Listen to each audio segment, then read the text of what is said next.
Welcome back, bastards, brigands, sirens, scoundrels, scallywags, and of course, scruffy-looking nerf herders. I'm Brigand Bob, and today we are going to talk about a project I'm going to be working on.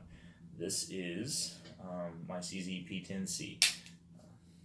Empty magazine, empty gun. This was my first everyday carry, and I carried it for a handful of years, and only recently have started carrying the Glock 19X in the past 3 or 4 months or so. But this was my main jam before that. As you can see, I just have some grip tape on the contact points that I found to be useful, and that's worked out really well for me so far. It was a really good workhorse of a gun, and in many practical ways it's superior to the Glock 19X that I carry right now. But right now I'm leaning towards the Glock 19X. I really enjoy carrying that. All of that being said, I'm about to dye this polymer frame black and then stipple it before reassembling it. Or rather, I'm going to dye it kind of a slate gray or a really dark graphite color. So it'll probably look black, but it won't quite be just that jet black.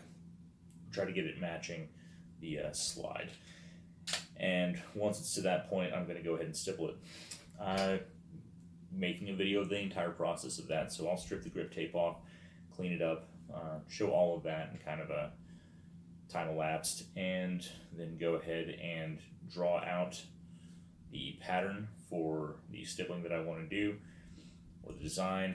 Once I've got that drawn out, I will go ahead and actually create the groove lines, and then I will go ahead and dye the polymer before proceeding to stipple the gun. But thought it would be cool to make a video on that. I've done that on one firearm already with success, so I wanted to do it on this guy because I think it will look fantastic by the time it's done. Just make this thing look ridiculous and be a really neat customization piece, on top of being a fantastic everyday carry that I can still rely on. Alright, so let's go ahead and get right into it.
is the finished product. I'm going to go ahead and roll some B footage at the end of this so you get a better look at it up close, along with some nice music. But yeah, this is it.